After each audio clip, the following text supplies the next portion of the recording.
Assalamu alaikum warahmatullahi wabarakatuh. This is Mr. Middle Path, and there's a lot to talk about. And I think the most important thing that everyone wants to talk about is Trump's words on Gaza. And while I do take everything that he says seriously, I don't take it seriously in the sense that he's actually going to do it. I take it seriously in the sense that it shows us his mindset, or at least some of the goals that he has internally. This seems like one of the more impossible goals. Like, you cannot put American boots on the ground in Gaza. It's one of the most heavily militarized areas in the region, and it's just going to be everything that is opposite of what he ran for, and a lot of people wouldn't want that. So him saying that he's going to run the Gaza Strip or whatever, I think it's all just talk.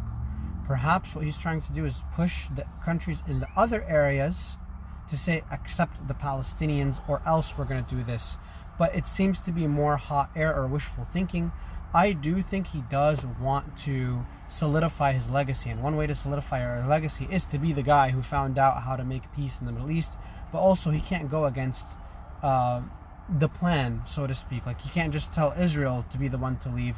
It's of course going to be the Palestinians, but that's also predicated on war and fighting, and you can't just, if you go into Gaza, you're going to fight more. And Israel basically cratered all of Gaza and still didn't achieve their military goals of getting rid of Hamas. So it's unlikely. Like, America has better luck. I'll put it this way: America has better luck annexing Greenland and making it the 51st state of America through military means than to do so in Gaza. Even though Gaza is smaller, it's one of the more heavily militarized areas in the world, has dozens and dozens and hundreds of feet of network and tunnels in there and weapons and so forth. It's bordering countries where the flow of weapons is like always all there, whereas Greenland has a very small population and only two major cities, and an American base is already there.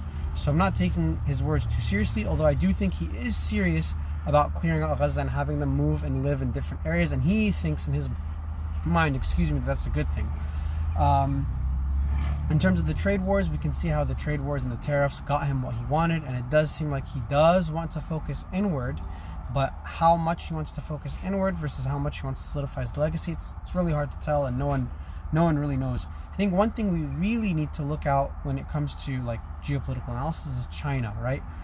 Xi Jinping, the chairman of the Chinese government right now, is probably the most formidable adversary that America has ever faced. I mean, we look at DeepSeek and what DeepSeek achieved, and we need to make a separate video on that. But basically, guys, DeepSeek did what ChatGPT did for half the cost, and they themselves innovated. They came out with the scientific papers that proved that they got the cost reduced by half.